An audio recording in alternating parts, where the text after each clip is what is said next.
Starro is an intergalactic conqueror. It's a gigantic starfish. So Starro exists only for one thing: to conquer, to continue to spread. The first time I ever really engaged with Starro was probably back in the Justice League, back in the late 70s was the first time. And then from there, I managed to score a reprint of the first Justice League, The Brave and the Bold, which was the very first time those heroes appeared. And of course, they unite and fight against Starro in that particular adventure. And so that was really kind of cool. I mean, here it is, one of the founding villains in the entire DC universe.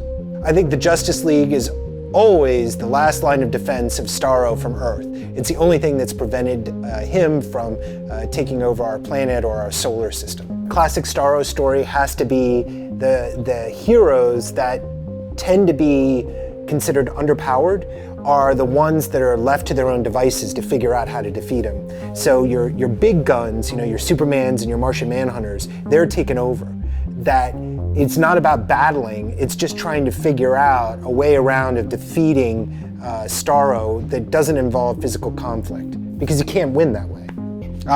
Let me introduce to you one of the most important comic series, probably in comics history. This is Grant Morrison's reimagining of the Justice League. So this was done earlier.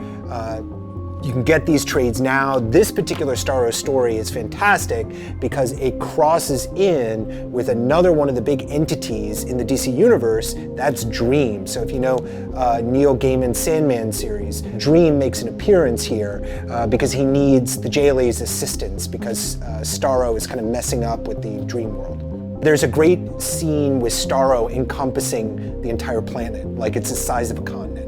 And that's just like, it's an incredibly memorable shot of Starro. Oh wow, so this is Brad Meltzer's version of the Justice League. They rebooted it. They put the Justice League back into the classic Hall of Justice from the Super Friends. Love this.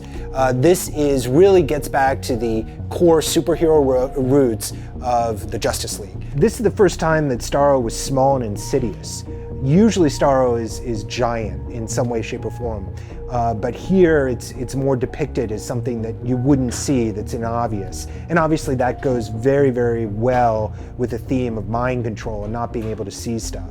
You don't know who's being controlled. In this particular event, we are trying to reflect from Meltzer's series, the idea that Starro can be everywhere. You don't know who's going to be controlled next.